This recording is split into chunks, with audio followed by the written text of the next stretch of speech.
Bonjour à tous et à toutes et bienvenue sur cette matinale Food and Wine Connect numéro 1, co-organisée par Lamellé et Adoc.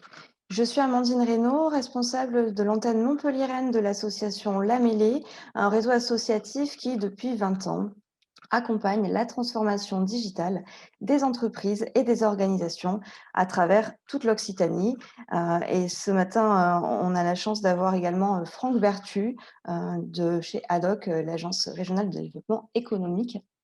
Bonjour à tous. Donc, de façon assez rapide, présentation de la mission d'Adoc, est essentiellement accompagner les entreprises pour créer de l'emploi, surtout un peu la chaîne de valeur du développement économique, la création, l'implantation, l'innovation, la croissance, bien sûr le financement, l'export et la transmission.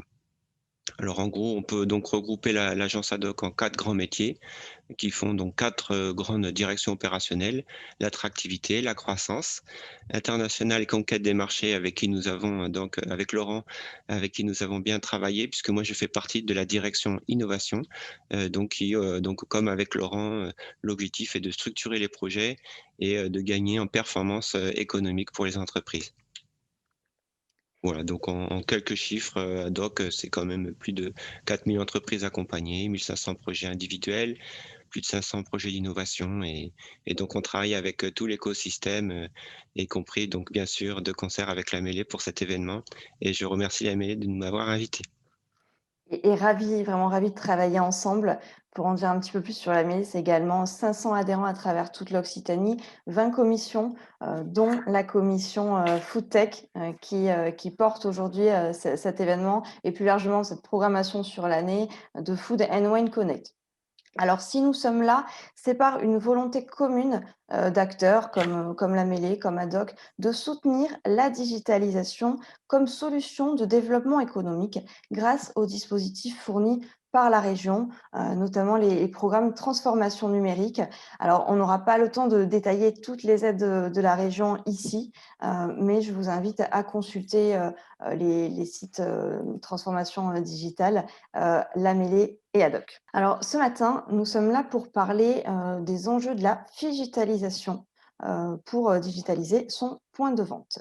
Nous allons commencer la matinée par une table ronde qui durera environ 1 heure avec des chefs d'entreprise et des experts transformation numérique. Jean-Christophe Russier, CEO de Kitties, Franck Bertu, donc spécialiste transformation digitale chez Adoc, ainsi que 3 professionnels: Agathe Frézoul, directrice du domaine de l'enclos de la Croix à Lansargues, Romain Chollier, directeur de Malakoff et compagnie, la chocolaterie bien connue, et Laurent Graël, directeur du domaine de la Dourbie. Après cette table ronde, nous poursuivrons à 11 heures par un atelier pratique, vendre en ligne via les réseaux sociaux, animé par Céline Jourdan, adhérente Lamellé et spécialiste en communication digitale et community manager. Alors, on peut dire que la crise actuelle liée au Covid a littéralement catalysé la transformation digitale déjà en cours dans les entreprises et notamment dans les TPE-PME. Donc, dans les entreprises agricoles et viticoles, les commerces, cette digitalisation se traduit souvent par ce que l'on appelle une figitalisation. Mais de quoi s'agit-il exactement? Alors, on sait que dans vos métiers, tout part de la terre et tout est basé sur l'humain. Et cela restera toujours le cas. Quand on parle de solutions numériques ou digitales, c'est un prolongement de cette relation client. On parle d'un ensemble d'outils qui vont faciliter la communication, la vente en ligne, la prospection ou encore la relation client. Des outils qui sont là pour nous accompagner et nous faciliter la vie en tant qu'entrepreneur et aucunement nous freiner, bien entendu. Encore faut-il savoir bien choisir et bien utiliser ces outils pour développer de nouvelles forces pour vos entreprises. Dans tous les cas, le choix et l'utilisation d'outils digitaux et figitaux devront répondre avant tout à la vision stratégique de votre entreprise. Alors, Jean-Christophe, quelle vision stratégique une entreprise doit avoir aujourd'hui? Alors, merci Amandine, bonjour à tous. Voilà. Alors, les visions stratégiques, c'est vrai que moi, je vais pas, dans mon témoignage, je ne vais pas trop parler technique, mais je vais plutôt parler relations clients. Et la vision stratégique qu'une entreprise doit avoir aujourd'hui, c'est de considérer que le monde a changé. Alors ça, on le sait qu'il a changé avec le Covid, effectivement, il a changé, mais le monde d'avant, c'était un monde très capitalistique. Il l'est encore toujours, certes. Et le focus aujourd'hui, la priorité avant, c'était l'entreprise. Et puis, bouleversement, c'est pas tant le Covid qui l'a amené, c'est Internet, en fait. Internet a amené, a donné le pouvoir aux consommateurs. Ce que les Américains appellent le consumer empowerment. Et donc, c'est le consommateur qui décide aujourd'hui. Pourquoi il décide? Parce qu'on lui a mis dans les mains un outil qui lui permet de décider.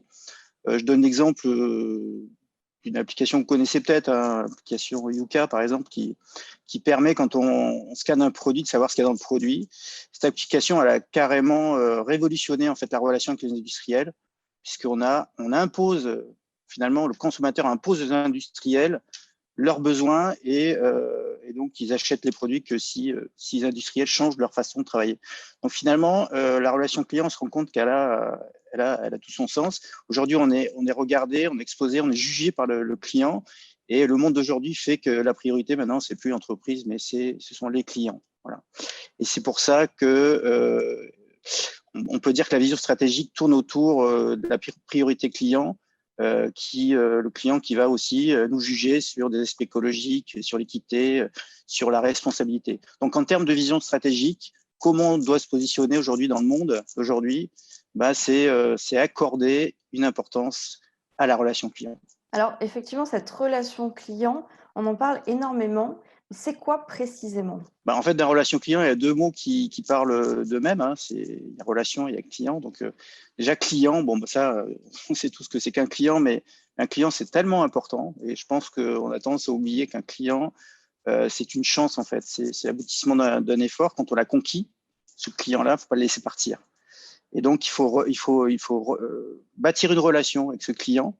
Il faut préserver cette relation-là et il faut fidéliser. N'oublions pas que fidéliser un client, c'est beaucoup moins cher que d'aller conquérir un client. Donc, quand on a fait le plus gros, quand il a franchi le pas de porte, là, je parle d'un commerce, mais quand on a bâti cette relation, il faut tout faire pour effectivement garder ce client. Un client, ça parle, c'est un élément de communication, parce qu'aujourd'hui, les clients nous jugent, font des recommandations, font des avis, et donc le client est roi. Donc ça, c'est pour le mot client. Et puis pour le mot relation, la relation aujourd'hui, on l'établit grâce au digital. Hein. C'est vrai que le digital permet, notamment le phygital, c'est-à-dire que c'est le digital sur le point de vente ou sur le physique. Ce digital, cet outil-là, il est incontournable puisqu'il va permettre d'échanger, de partager, il va permettre d'informer le client. Et donc, cet outil-là, on l'a tous dans les mains. Et donc, on sait bien que ça va être le moyen de communiquer. Donc, de bâtir cette relation. Les enjeux, c'est de fidéliser, comme on l'a dit, c'est de conquérir, c'est de générer du chiffre d'affaires dans vos entreprises. Et donc, cet objectif de relation client, c'est de créer du lien, c'est de satisfaire, c'est offrir de l'expérience en fait au client, le rassurer et puis le faire collaborer. Justement, et comment on l'a bâti, cette relation? Déjà, il faut considérer qu'un client, ce n'est pas qu'un client. Je crois que la meilleure des choses qu'un chef d'entreprise peut faire, ce que nous, on a fait au sein de Kitties, après je vous dirai un peu ce qu'on fait quand même, pour ceux qui ne savent pas, c'est de considérer que ce client, c'est plus, ça peut être un ami, ça peut être faut le traiter comme un parent, voire même comme un conjoint, pourquoi pas, parce qu'en fait, on entretient une relation. Et dans un couple, on entretient une relation. Et qu'est-ce qu'on souhaite? C'est qu'elle soit la meilleure possible. Et puis, dans une relation, il peut y avoir des hauts et des bas, mais en tout cas, il faut tout mettre en œuvre.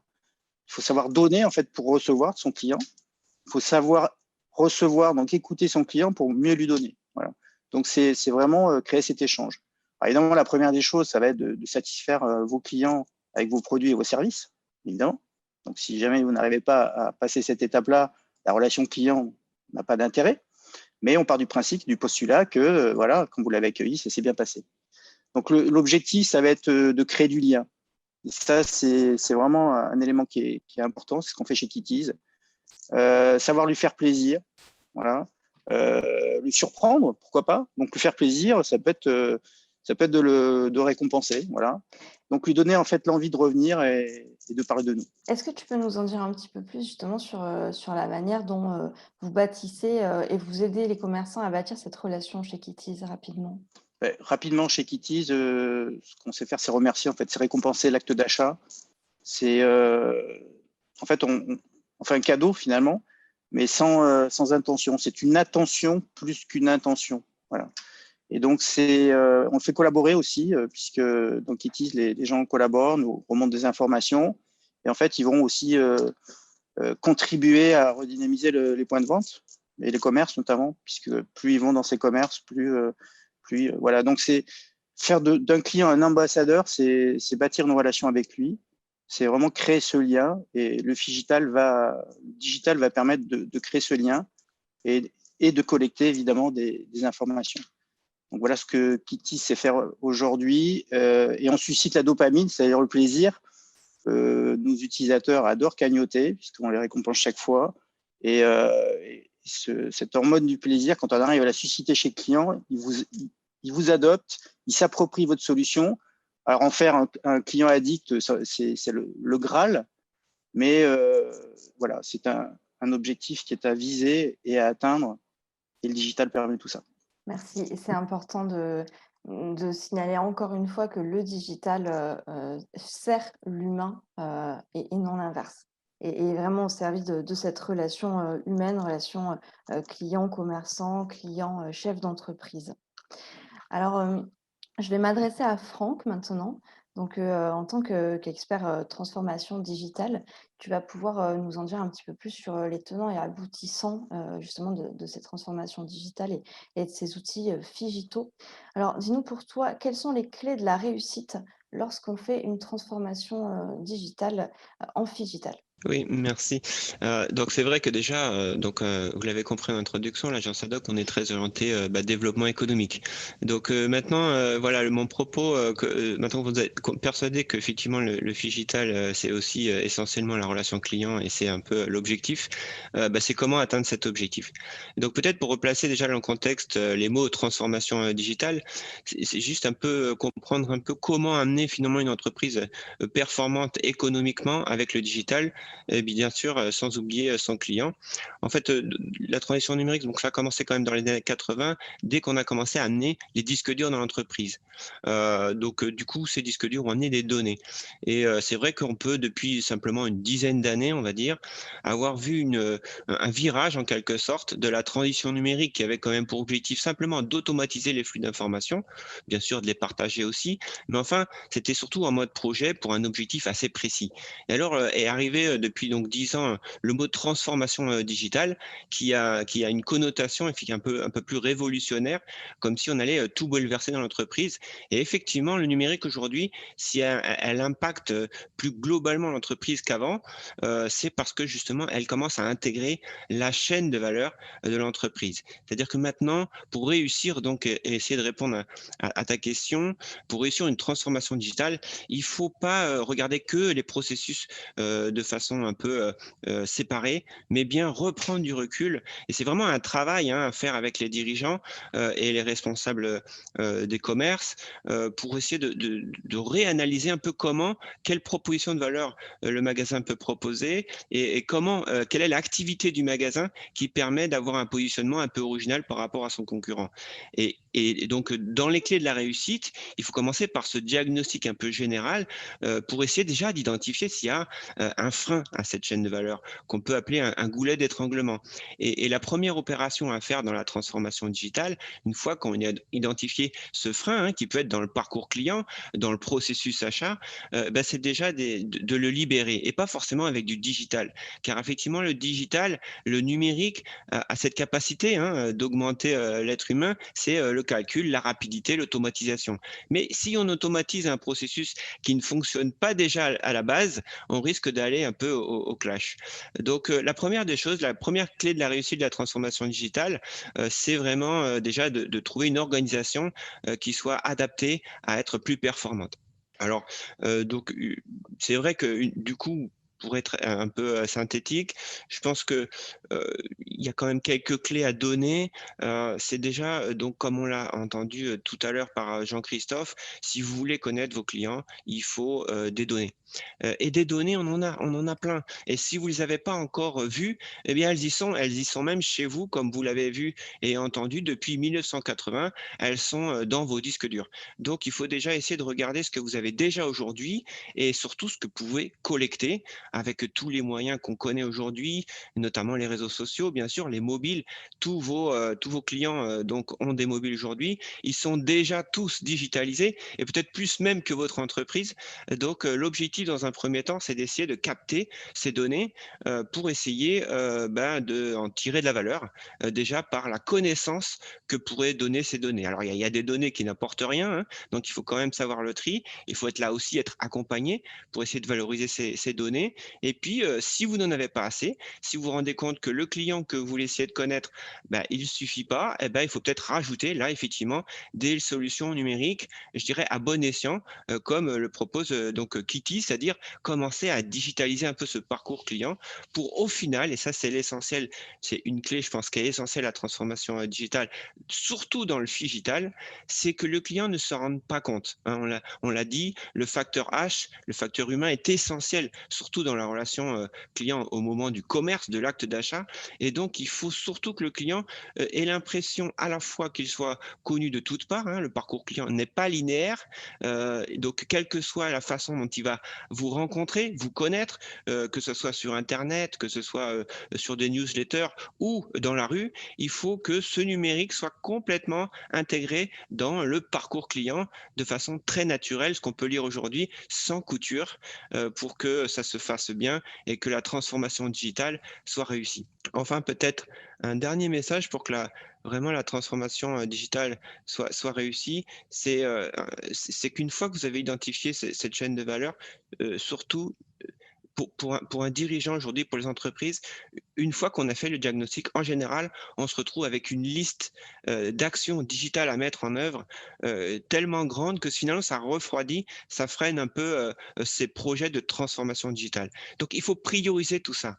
Et alors, l'approche de l'agence ad hoc, au regard du développement économique, c'est d'avoir identifié des objectifs concrets, ce qu'on peut appeler des KPI. Au fait, regardez un peu le comportement et les besoins peut-être de votre personne morale, de votre entreprise, de votre magasin. Ça va vous donner des indicateurs forts pour savoir quel outil il faut mettre en place en premier dans l'utilisation de votre entreprise. Par exemple, si vous voulez augmenter le nombre de clients dans votre magasin, c'est vrai qu'il va plutôt falloir travailler sur la communication, sur le site internet, pour que voilà, pour qu'ils vous connaissent mieux et donc arriver dans le magasin. Mais si votre problème, au moment de l'achat, hein, parce que encore une fois, la transformation digitale et le processus achat, c'est surtout le parcours du client, pas du consommateur.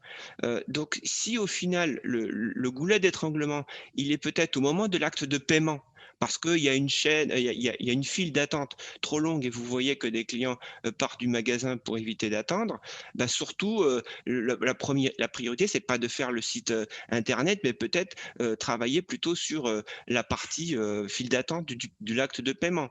Voilà. Donc il y a toute cette réflexion à faire qui est essentielle en amont des actions de digitalisation que vous pouvez mettre en œuvre. Effectivement, cette expérience, client donc en phygital, c'est-à-dire donc du magasin, vers le phygital vers le digital, pardon, jusqu'où menait cette digitalisation? Oui, alors pour rebondir avec mes propos de tout à l'heure, là je vais être un peu contrevenant avec la thématique. La base, c'est de pas trop digitaliser, surtout une chaîne de valeur. Pourquoi? Parce que c'est vrai que le digital, il a la fâcheuse tendance à structurer vos processus.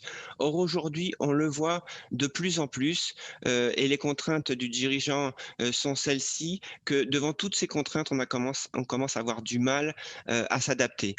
Donc comment intégrer du numérique alors que ça structure nos processus, alors que même nous, les entreprises ou les dirigeants, ont besoin d'agilité, ont besoin de s'adapter très rapidement devant des contextes et des contraintes qui arrivent sans cesse. Donc l'idée, c'est oui, il faut se digitaliser pour augmenter en performance, voire créer de la valeur, Donc ça, c'est très important, la différence entre la transition numérique et la transformation digitale, c'est passer d'une automatisation, d'une recherche de performance à une création de valeur. Donc on peut créer de la valeur en montant des services numériques aujourd'hui, en plus de votre produit historique. Donc, pour répondre à la question, il faut quand même se rendre compte qu'aujourd'hui, 61% des consommateurs préfèrent effectuer leur achat dans un magasin qui propose une expérience interactive. Cette expérience interactive, augmentée par le digital, c'est important. Donc, jusqu'où augmenter le digital? Je pense que dès lors que vous apportez plus qu'avant de l'expérience client, c'est bon. Mais voilà, pas trop non plus et pas trop vite non plus pour que le client qui vienne chez vous, si le client est venu au magasin, alors qu'il a tous les moyens aujourd'hui d'acheter que sur Internet, c'est bien pour une bonne raison. Donc surtout, ne supprimez pas la valeur qu'apporte votre magasin à cause, on va dire, du digital. Tu as parlé de data. C'est vrai que c'est quelque chose de très important et encore, et un domaine encore assez inexploité puisque assez inconnu. Je vais m'adresser à Jean-Christophe qui lui aussi travaille, beaucoup sur la data avec Kitties. Quel est ton positionnement là-dessus, Jean-Christophe? Et comment on gère ça quand on est un entrepreneur, une entreprise viticole ou agricole? Alors c'est vrai que la data, c'est l'objectif ultime quelque part. C'est un peu ce qu'a dit Franck, hein. C'est par la data qu'on va pouvoir bâtir cette relation. Par contre, on touche un point qui est sensible. On sait que les clients, quand ils nous confient leur data, ils restent vigilants, prudents, voire même ils ne vont pas nous la confier parce qu'ils seront inquiets de l'usage qu'on peut en faire. Heureusement, RGPD aujourd'hui essaye de rassurer, de légiférer, de faire en sorte que la data soit utilisée à bon escient. Donc, s'il y a un point qui est important, c'est de rassurer. C'est de rassurer, de faire la transparence totale sur les données que vous stockez concernant vos clients et l'usage que vous allez en faire. Et il est clair qu'il ne faut pas ensuite, derrière, assommer vos clients d'informations, parce que ce qu'on veut tout juste pas aujourd'hui, c'est d'être spammé, c'est de recevoir des informations qui ne nous concernent pas. D'où l'importance de l'hyperqualification. Et c'est vrai que c'est ce qu'on fait au sein de Kitties, hein, puisque nous, on a un accès à la data bancaire de façon très, très légiférée et très réglementée, très surveillée aussi. Et donc, on a une lecture du parcours de consommation de vos clients. Et donc, on sait qui consomme quoi, quand, combien, etc. Mais on les protège, en fait. Et on est juste en capacité aujourd'hui de les hyperqualifier pour les hyper-cibler. C'est-à-dire qu'on va leur adresser un message dès lors qu'on est quasiment sûr que ce message convient en fait à leur mode de consommation. Donc ça, c'est un point important. La data, OK. L'usage qu'on va en faire, c'est de cette façon-là qu'on va rassurer et donc inciter en fait le plus de clients possible à nous la confier, voilà, à vous la confier au travers des outils donc, qui vous sont présentés, que vous avez sur le marché, mais toujours le respect dans cette relation de l'usage qu'on va faire de cette data, de façon à ce que ça soit bénéfique à la fois pour le client et pour le commerce. Il ne faut pas que le client se dise, en confirmant ma data, je donne un avantage et je me révèle trop. Non, il faut que cette data, elle revienne vers moi par des offres qui m'intéressent et un service qui convient à mon besoin. Merci beaucoup pour ces précisions. Effectivement, dans cette logique d'avoir une relation client de qualité, très important de rassurer le client et de conserver sa confiance, évidemment, après l'avoir gagné. Toujours évidemment dans le respect du RGPD, donc le règlement européen sur la protection des données, très important. Et d'ailleurs, sur ça, les experts ad hoc, comme les experts de la MELI, seront en capacité de vous accompagner si besoin. On va parler maintenant de la personne morale, effectivement, puisque une entreprise, c'est une personne morale et qu'elle a, des devoirs, et des obligations. Franck, quels impacts attendre de la transformation digitale sur cette personne morale? Oui, alors assez rapidement, c'est vrai que bon, bah, l'agence ad hoc, on vient aussi essentiellement nous voir pour de la recherche de financement. Et donc, c'est un travail qui est essentiel pour nous, au-delà de la qualité et de l'intérêt du projet, c'est de regarder l'impact sur la personne morale.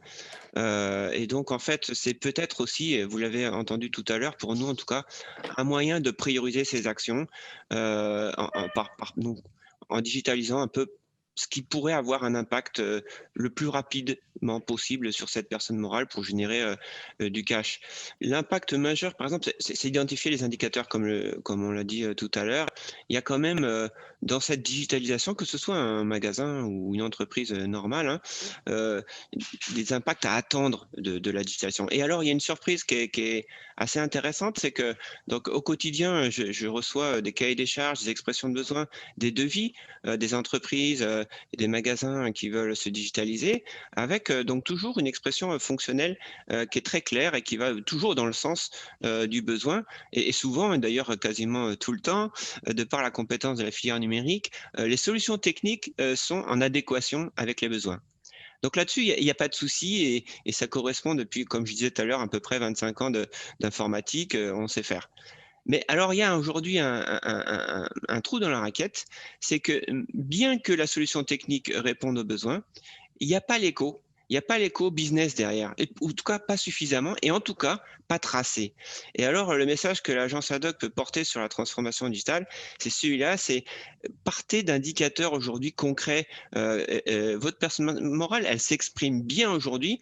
Vous l'écoutez peut-être pas assez parce que aujourd'hui, on est encore un peu dans le tableau de bord, notamment des données comptables, par exemple. Les deux rapports que tout le monde connaît de cette personne morale, c'est effectivement le compte de résultat et le bilan. Bah déjà, si vous les regardez non pas comme un outil de communication, mais un outil de pilotage, on peut déjà identifier des indicateurs qui sont très intéressants à ne pas oublier et que du coup, effectivement, on pourrait peut-être, si on a un investissement à faire, essayer de voir si peu ou prou, on peut avoir un impact identifiable sur ces indicateurs.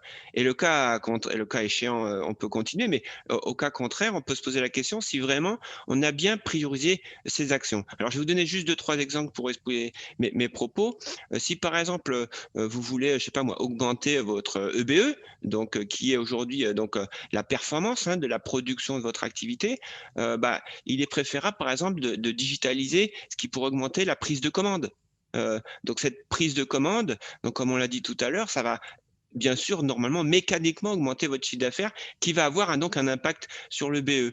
Si vous avez par exemple des problèmes de BFR, peut-être, donc le BFR, c'est vraiment la différence entre le chiffre d'affaires et les charges. Peut-être que vous avez un peu trop de masse salariale ou peut-être pas assez utilisé pour valoriser en chiffre d'affaires l'activité. Bah, peut-être commencer au contraire à digitaliser ce qui pourrait libérer du temps des serveurs en restaurant, libérer du temps aux caisses, par exemple, voilà, ou la réduction peut-être des coûts d'impression qui peut-être coûtent cher. Et donc là, voilà, on travaille avec un impact attendu sur la personne morale qui est ce BFR. Voilà. Et puis, bien sûr, il y a la satisfaction client aussi, hein, quand même. Il n'y a pas que les comptes de résultats et le bilan. Il y a aussi d'autres KPI qu'on pourrait surveiller comme le NPS dont a parlé Jean-Christophe, le Net Promoter Score qui fait qu'un client, au-delà d'être fidèle, il va promouvoir votre marque et votre entreprise. Donc, comment travailler sur ce NPS? Eh ben, l'action digitale, ça va être peut-être d'avoir une meilleure qualité de service d'accueil.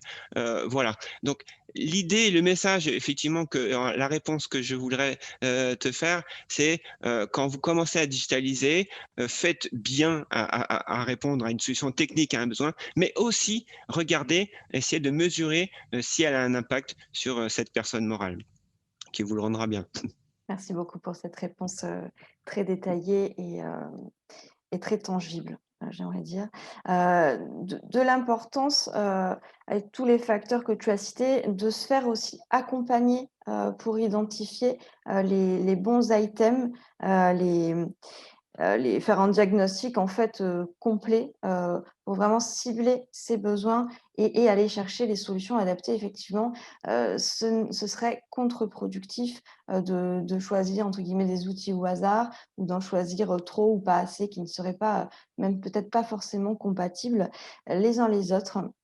Pour cela, nous avons, les pools d'experts, digitaux donc à la mêlée comme chez Haddock. Alors, pour la mêlée, vous pourrez faire votre diagnostic gratuit, sur le site de la mêlée. J'insiste sur le fait que c'est totalement gratuit. Vous répondez à des questions en quelques minutes et nous sommes en mesure, nous, derrière, d'analyser la réalité de votre besoin et de vous amener vers la bonne stratégie, évidemment, pour développer vos ventes et votre entreprise. Merci beaucoup, Franck et Avec Jean-Christophe, plaisir. pour vos regards éclairés de professionnels du numérique. On va s'intéresser maintenant à la mise en place pratique par les professionnels de la région. Je vais m'adresser en premier à Agathe Frézoul. Agathe, tu veux nous dire un petit mot sur l'enclos de la Croix? Oui, bonjour à tous. Oui, l'enclos de la Croix, c'est une propriété familiale depuis plus de 200 ans. On a toujours fait du vin. Et voilà, moi, je fais partie de la 8e génération de vignerons. Et petit à petit, on a commencé à comprendre que le numérique avait vraiment une place très importante pour développer notre chiffre d'affaires, pour accroître notre notoriété, développer le no-tourisme aussi, puisque c'est un de nos axes aujourd'hui de commerce. Et donc, on a petit à petit mis des stratégies. Et notamment, voilà, au-delà des réseaux sociaux, du site internet avec le site de e-commerce, pendant la période du Covid, on a dû se trouver d'autres canaux de distribution et d'activité, puisqu'on n'avait plus de séminaires, plus de restaurants, des cavistes frileux. Plus d'hôtels, donc il ne nous restait que la vente en circuit court. Donc on a mis en place en fait de l'onotourisme, mais sur Zoom. Donc on a acheté le nécessaire pour avoir les bonnes oreillettes, le bon son, et puis faire ce que l'on faisait de manière physique, mais en virtuel, c'est-à-dire que on proposait des sessions où en amont on envoyait des bouteilles aux visiteurs, enfin aux visiteurs virtuels, qu'ils recevaient chez eux, et on se donnait rendez-vous sur Zoom à une certaine heure et une certaine date pour leur faire découvrir le vignoble, leur présenter notre philosophie, et ça se terminait par une dégustation en ligne des vins qu'ils avaient reçus chez eux, avec aussi des accords mets et vins, puisqu'en fait on ne fait pas que du vin aujourd'hui, on fait aussi de l'huile d'olive, on fait aussi de la confiture, etc., etc. Et ça nous a quand même développé un certain chiffre d'affaires, puisque je me souviens que sur la période Covid, on a eu à peu près 15 000 € de chiffre d'affaires voilà, supplémentaires, et notamment à l'étranger. Puisque on a eu un accord aussi avec la bourse de Francfort, qui nous a connus sur les réseaux sociaux, et ils voulaient faire des cadeaux à leurs traders. Comme il n'y avait plus de restaurants, ils leur offraient des sessions de dégustation et de visite voilà, au domaine. Donc voilà, il faut surtout voilà, la conclusion de cette histoire, c'est qu'il faut se réinventer tout le temps, être toujours un peu, avoir des idées un peu novatrices. En effet, un très bel exemple d'adaptation et de réinvention. Alors aujourd'hui, comment vous imaginez le développement de cette solution? Et ben aujourd'hui, c'est quelque chose qui est une prestation que l'on communique encore à ce jour. Donc on communique là-dessus sur les réseaux sociaux, sur notre site internet. Il est vrai que ça s'est un peu calmé, mais par contre, l'onotourisme physique a repris. Donc finalement, c'est une bonne chose. Mais voilà, c'est une offre à part entière que l'on définit déjà au préalable, où on dit c'est tel prix, incluant l'expédition, du vin, le temps que l'on passe aussi, etc., etc. Merci beaucoup pour ton partage, ton témoignage. Merci. Vous retrouverez toutes les informations donc liées au domaine de l'enclos de la Croix ainsi que celles concernant nos autres intervenants dans le chat du Zoom. Un autre exemple de nos tourismes avec Laurent Grael du domaine de la Dourbie qui va nous parler de l'Eunotour interactif. Oui, donc bonjour à tous. Je suis très heureux de pouvoir partager notre expérience avec vous tous aujourd'hui.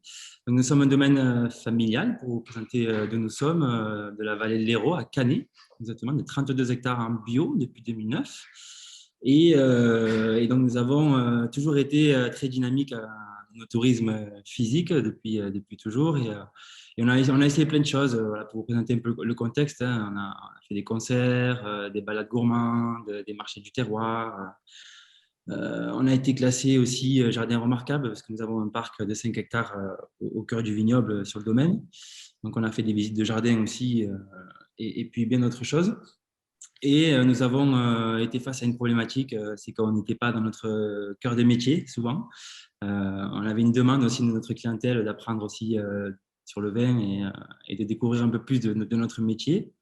Et donc, on a décidé, il y a 2 ans maintenant, de développer un non-autour sur le domaine, sous forme d'étapes, donc où les personnes pouvaient donc visiter le vignoble, le parc, au travers de différents panneaux physiques avec des illustrations et des textes. Et donc, à ce moment-là, quasi au même moment, on a été contacté par VinoWays, donc qui a été donc développée par Pascal Barbe. Et cette solution donc répondait totalement à nos besoins, c'est-à-dire qu'on a réussi, grâce à cette solution, à digitaliser cette balade et à la rendre amplifiée, comme il la définissent. Donc aujourd'hui, on a donc créé cet tour interactif où les visiteurs peuvent donc visiter toujours le domaine, mais avec un contenu média au travers d'une balade physique. Donc, on a, grâce à cela, fait donc des plans de drone qu'on a pu intégrer. À chaque étape, il y a une vidéo d'1 minute à 2 minutes, d'une à 2 minutes où on explique en fait notre métier, les cépages, le bio. Il y a des illustrations derrière aussi qui vont récapituler un peu tout ça, des interviews de chaque personne du domaine. On arrive aussi à amener les gens dans la cave, du coup, grâce à ça, où on peut leur expliquer les vinifications. Parce qu'ils ont toujours eu beaucoup de questions par rapport à ça. C'est très difficile d'expliquer en quelques mots à un amateur comment on vinifie. Donc là, on a réussi vraiment avec des images très simples que nous a donc développé VinoWays. À leur expliquer tout ça dans le chai d'élevage. Et aussi, l'autre avantage, c'est qu'on a pu les amener sur un autre terroir parce qu'on a d'autres vignes en altitude qui sont très difficiles d'accès. Et on disait toujours beaucoup de choses sur ce terroir, on a même pu le montrer donc à nos visiteurs. Ce qui est intéressant avec ça, c'est qu'on a pu sortir nos visiteurs du domaine et les amener ailleurs. Donc ça, c'était vraiment aussi très bien. Et à la fin de cette visite, on a donc développé, toujours avec VinoWays, forcément, un module de dégustation expliquant comment déguster le vin. Alors, pendant la préparation de cette table ronde, vous m'expliquez que, par contre, la dégustation, vous l'aviez maintenue volontairement en réel, en physique. Oui, alors forcément, une fois qu'ils sont sur place, ils ont bien entendu envie d'interférer avec nous. Donc, alors, on a ce module qui est possible, mais on a remarqué quand même que une fois arrivé à la dégustation, les personnes préféraient quand même réagir avec nous. Cependant, ce qu'ils ont apprécié, parce que cette Notour interactive, c'est une application en ligne qui est gratuite.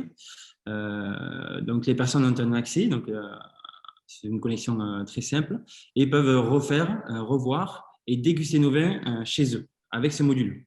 Donc, une fois qu'ils ont acheté nos vins et qu'ils rentrent chez eux n'importe où, en France ou dans le monde, ils peuvent vraiment s'amuser avec leurs amis et donc apprendre à redéguster nos vins voilà, chez eux. Donc, ça, c'était super intéressant aussi pour eux. En effet, comme vous dites, c'est vraiment super intéressant, la manière dont, vous, Laurent, comme Agathe, avez réussi à transposer réellement cette expérience client, du domaine, chez l'utilisateur, via, via les outils digitaux et comment vous avez, réussi, Laurent, à dynamiser, la visite de votre domaine, et puis, à gagner du temps, également, par rapport à votre personnel, on en parlera ensuite, mais par ces outils digitaux. Il est vraiment là le phygital à partir du moment où on valorise cette expérience client, en fait, où que l'on soit et où on amène, le domaine, là où le client, enfin le domaine, le commerce, l'exploitation, le produit là où le client, a envie de le trouver et de le consommer et on détaillera d'ailleurs ça, tout à l'heure, avec Céline sur la partie atelier. Hem, alors rapidement Laurent, quelques questions sur l'impact de la digitalisation au niveau, de votre exploitation et de la personne morale dont parlait avec Franck tout à l'heure. Donc du coup, c'est forcément un gain de temps pour le personnel, j'imagine? Alors, j'ai envie de dire le point numéro un pour nous, c'est qu'on avait cette problématique de quand on reçoit les visiteurs, on était souvent à court de temps pour leur offrir une expérience optimale. Donc on les gardait au caveau et on ne pouvait pas aller autour du parc avec eux parce qu'on n'a pas le temps, parce il y a certaines fois trop de monde aussi qui arrivait en même temps. Donc là, on a l'avantage de laisser les visiteurs en totale autonomie. Euh, alors, ça a été aussi une réflexion hein, d'humaniser quand même au maximum parce qu'on n'a pas envie de lâcher comme ça les personnes toutes seules. Donc, on a vraiment insisté sur aussi de pouvoir leur montrer aussi chaque personne du domaine. Donc, il y a une interview de toutes les personnes qui travaillent avec nous parce que c'est pas que le vigneron hein, qui fait les vins. On a besoin de tout le monde chez nous. Et bien sûr, la dégustation pour terminer, quoi. Donc c'est vraiment l'avantage numéro un, c'est déjà d'un point de vue ressources humaines, on a une très, très belle flexibilité. Quelles ont été enfin, les conséquences? Les avantages plutôt en termes, d'intérêt des visiteurs, peut-être en termes de comportement de leur part? Est-ce que vous pourriez nous en dire plus? Tout à fait. Alors, c'est tout d'abord une problématique qu'on avait identifiée en amont, hein, où on avait vraiment une demande des visiteurs d'apprendre de plus en plus sur le vin et le bio, notamment. Là, on leur explique tout ça déjà de manière très synthétique, hein. Donc, ils arrivent à la fin de la visite avec beaucoup plus de questions qu'avant. Donc ça, on l'a remarqué hein, sur la version test que on a développée cet été, qu'on a lancé cet été, pardon, l'été dernier. La version finale arrive au mois de juin avec notamment la partie anglaise et un audio guide aussi pour chaque étape. Donc, on va proposer les deux aspects d'une visite. Et donc, une clientèle à la fin qui est bien plus curieuse et ouverte aussi, et surtout qui est aussi désinhibée, parce que souvent, on a des amateurs qui ont peur en fait, de poser des questions, qui se sentent un peu ridicules à tort. Hein, et là, on arrive à casser cette glace un peu grâce à ça. Et les gens sont beaucoup plus à l'aise en fait pour parler du vin. C'est très intéressant, le fait de voir à quel point, le fait de fournir une expérience qualitative et finalement non amputée par, l'éventuel manque de temps ou stress du personnel, va apporter, pardon, un élargissement, de la cible, lié à une meilleure satisfaction, client. Alors, si je Heu, peux, donc Amandine, parler d'élargissement de la cible, justement, oui. on a aussi, avec donc, cette version test, remarqué d'autres choses. C'est qu'on a, en fait, maintenant, on a une boîte à outils avec cet outil digital qui nous permet de proposer une offre hors du domaine aussi. Donc, on utilise maintenant aussi, on va utiliser cette application pour la formation de nos clients aussi, à nos vins, en fait, pour leur expliquer. Et aussi, on a une grande clientèle de restaurateurs. On fait partie du Collège culinaire de France, notamment. Donc, on travaille avec des restaurateurs déjà aujourd'hui pour, sous forme de QR code, de placer ça sur des menus. Et donc, le visiteur le client au restaurant pourra en fait visiter notre domaine à table. Et donc, déguster notre vin aussi avec des accords mets vins. On est en train de développer aussi des recettes vidéo, notamment avec ces chefs qu'on va intégrer. Donc, voilà, c'est une boîte à outils qu'on est en train aussi d'agrémenter de jour en jour avec la partie audio, les recettes. Voilà. Il y aura plein de choses comme ça qui vont arriver par la suite. Très belle expérience que nous avons, hâte de vivre, en phygital, dans les restaurants, dès lors qu'ils pourront rouvrir. Alors je vous propose que, nous, laissions un petit peu le monde du vin pour, passer dans le monde de la chocolaterie non moins gourmand et intéressant, avec Romain Chaulier de Malakoff et compagnie. Romain, je vous laisse nous partager votre expérience par rapport au Figital. Bien, bonjour, merci Amandine de nous accueillir pour ce webinaire. Donc on m'a demandé de témoigner autour de mon ressenti dans la communication digitale, donc autour de la marque Malakoff 1855. Donc la chocolaterie est propriétaire d'une marque historique puisque bientôt 160 ans d'histoire. Mais on a déménagé sur le territoire de la Lozère en 2017 et on a changé à ce moment-là vraiment de braquet, si je puis me dire, puisqu'on passe d'un laboratoire de 27 mètres carrés à 300 et on passe de 2 collaborateurs à 10. Et dans le même temps, on avait un réseau distributif très demandeur et qui était vraiment très élargi, puisqu'on travaille aujourd'hui à 80% en B2B avec une force de vente de terrain. Mais on a aussi, et on a diagnostiqué ça avec la crise sanitaire qu'on traverse depuis l'an passé, sur une forte demande sur le site Internet. Alors jusque-là, ce site Internet était en veille, si je peux me permettre, puisqu'il avait été développé par mes soins en 2012. Et puis, donc, il était purement et simplement, à mon avis, obsolète.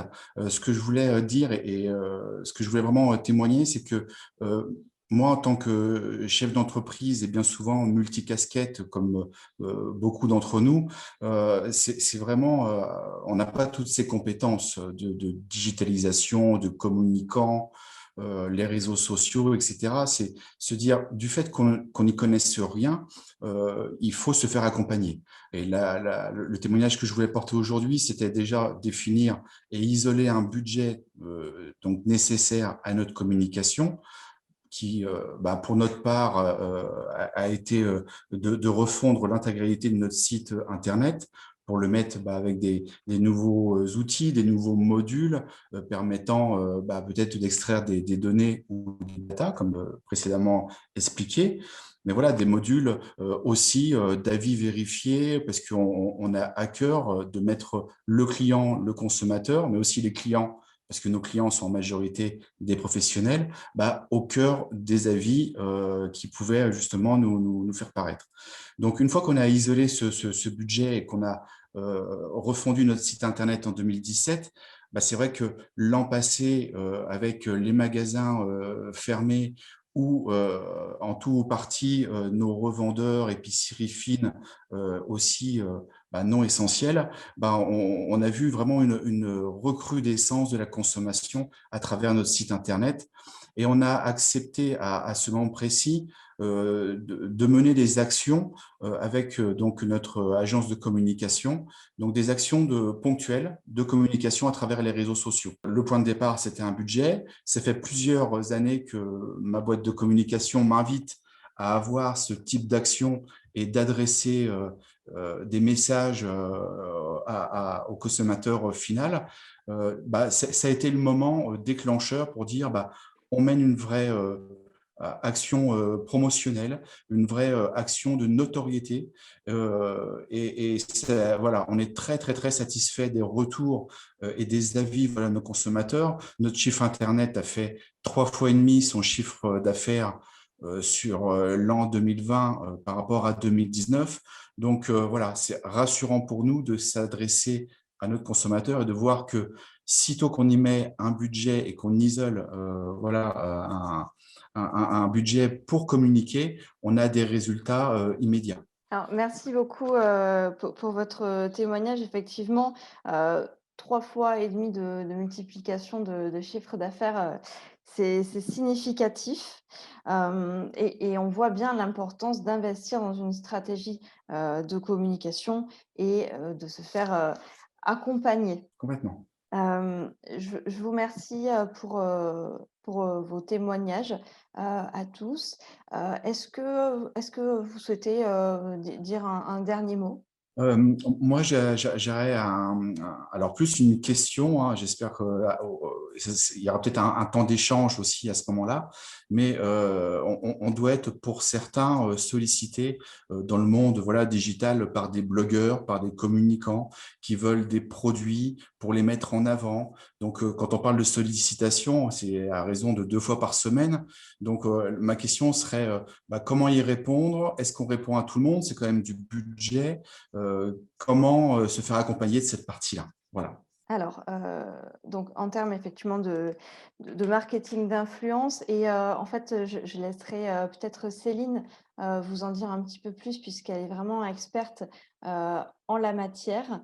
Donc parmi nos autres experts, Lamélé et transformation numérique. En termes de marketing d'influence, effectivement, encore une fois, le mieux est, de faire confiance, à des experts, et à des agences spécialisées qui seront à même dans dans l'alignement de votre stratégie de communication, de vous amener, vers les bonnes personnes avec, la bonne stratégie, celle qui vous correspond pour obtenir le meilleur retour sur investissement, que ce soit en termes, financiers, et en termes de notoriété. Céline, tu veux dire un mot sur ce sujet? Bien volontiers, oui. En effet, Romain, le marketing d'influence, ça fait partie justement d'une des stratégies globales de la communication digitale. Et c'est un point, c'est un levier justement à mettre en place, au même titre que les stratégies d'emailing, que les stratégies justement de travail sur le référencement de votre site internet. Ça fait partie, voilà, de la communication globale, tout simplement. Et en effet, à l'heure actuelle, justement, on entend de plus en plus parler du marketing d'influence. Et ça ne m'étonne pas que vous soyez sollicité justement par des blogueurs et des influenceurs. Donc, je vous invite vraiment à vous mettre en contact avec eux. Après, il y a toute une manière de fonctionner, mais ça pourra faire l'objet peut-être d'un autre webinaire, Amandine. Avec plaisir.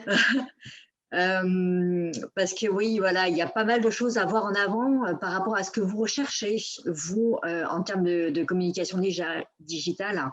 Si vous êtes plus sur une notion de notoriété, plus sur de l'acquisition clientèle, ou bien au contraire sur de la fidélisation. Donc voilà, il y a ces 3 paramètres-là à prendre en compte avant de mettre en place vraiment une stratégie digitale globale. Mais en effet, c'est à prendre en compte à l'heure actuelle, c'est un incontournable. Après, c'est peut-être pas forcément prioritaire en termes de communication. Ça dépend voilà, de votre maturité digitale, mais en effet, c'est à prendre en compte. En effet, tout dépend toujours de vos objectifs en termes de relations et d'expérience client. Merci à tous pour vos échanges riches lors de cette table ronde. Il nous reste quelques minutes pour prendre des questions avant de passer à l'atelier avec Céline. Alors, j'ai vu passer une question dans le chat. C'était Nadège qui demandait quelle est la fourchette de prix à investir pour digitaliser l'entreprise, donc comme vous venez de l'expliquer. Et Franck, lui répondant que c'est en rapport avec la loi de Pareto, me semble-t-il. Non, c'était pas la réponse à cette question, c'était à la question de Monsieur Chaulier, Romain, c'était pour savoir comment prioriser effectivement ces budgets sur quel client. C'était pas la question de Nadège. Après, quelle est la fourchette de prix? Je peux quand même essayer de répondre.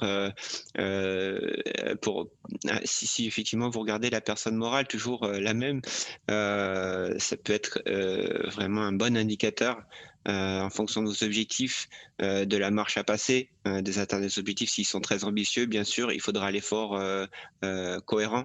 Je pense qu'aujourd'hui, l'attitude des dirigeants au regard des contraintes économiques actuelles, c'est surtout ne pas vous lancer dans des gros budgets. Partez sur des quick wins, c'est-à-dire essayez d'identifier si à moindre coût, vous pouvez avoir le maximum d'effets. Et si effectivement ça fonctionne, parce que aujourd'hui dans le digital marketing, c'est quand même beaucoup de tests A/B, c'est-à-dire on ne sait pas vraiment l'impact éco-marché. On peut pas.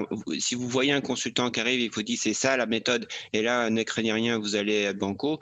Vous pouvez avoir un moment de recul ou de réflexion ou d'essayer d'être assez vigilante. La bonne méthode, c'est quand même essayer d'être assez empirique, de tester, mais pas trop cher, pas inutile d'investir énormément. Vous pourrez mettre les billes que vous voudrez quand vous verrez que le modèle économique sera robuste.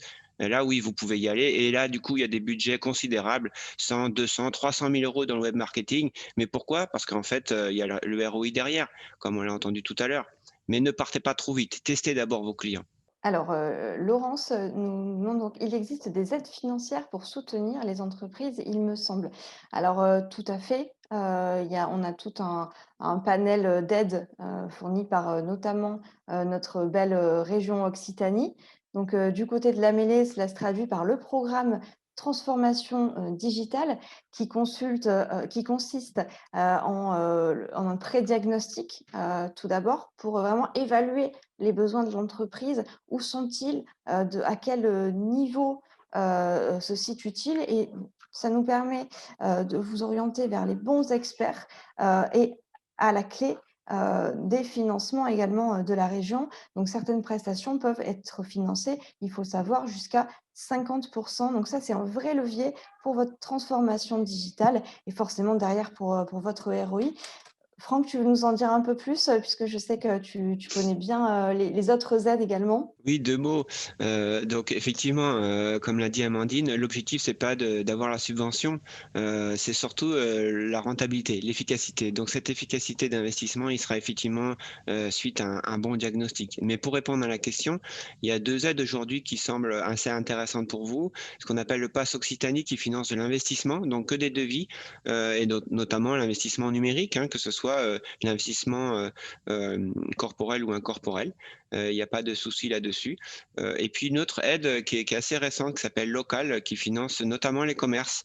Donc c'est pour ça que j'en parle, qui peuvent financer jusqu'à 70%, jusqu'à 25 000 euros de subvention. Encore une fois, faites-vous accompagner par les gens qui connaissent bien ces outils financiers pour vraiment mettre les bonnes billes au bon endroit. Et là, ça peut être vraiment efficace. Eh bien, je vous propose que nous passions à la partie pratique de cette matinale. Le plaisir de laisser la parole et la main à Céline Jourdan, donc experte en stratégie de communication digitale et community manager, également experte Transfonum à la mêlée. Donc, tout d'abord, voilà, je vais tout d'abord me présenter. Je m'appelle Céline Jourdan, je suis spécialiste en communication digitale et ça regroupe en fait pas mal d'activités et notamment l'activité de social media management. C'est tout l'aspect en fait théorique de la gestion des réseaux sociaux. Donc voilà, c'est le moment en fait où on crée la stratégie pour agir sur les réseaux sociaux. Donc voilà, c'est ce que je disais justement à Romain tout à l'heure, les différentes stratégies à mettre en place, dont le marketing d'influence par exemple. Je m'occupe également de la partie opérationnelle. Donc ça, c'est ce qu'on appelle le community management. Donc, le fait d'agir sur les réseaux sociaux, de publier pour le compte de mes clients, de faire de la création de contenu. Donc, je fais également du marketing d'influence. Donc, c'est tout ce qui est la relation avec les influenceurs, blogueurs également, qui font partie des influenceurs. Je m'occupe également aussi de faire de la création de contenu, du contenu essentiellement en fait rédactionnel et un petit peu de visuel aussi pour mes clients. Et dernier point, je prépare tout ce qui est formation également et je réalise des coachings pour tous les entrepreneurs qui souhaitent en fait être indépendants pour leur communication sur les réseaux sociaux. Voilà. Et mes thèmes de prédilection sont la food, c'est pour ça que je suis là aujourd'hui, et la finance. Voilà. Petit préambule sur les moyens justement de vendre sur les réseaux sociaux. Bon, le premier impératif, c'est bien évidemment d'être présent sur les réseaux. C'est quand même mieux pour vendre sur les réseaux si on y est. Mais pour cela, en fait, il ne faut pas être n'importe où. Il est vraiment important, quand on choisit d'être sur les réseaux sociaux, de bien choisir son réseau social. Il en existe pas mal. Je ne sais pas si vous en avez entendu parler de tous. Il y a Facebook qui est le plus connu, bien évidemment. Il y a Instagram, dont on entend pas mal parler en ce moment. Twitter également, Snapchat, TikTok, Pinterest, qui est un réseau social sans l'être complètement. il y a LinkedIn, bien évidemment.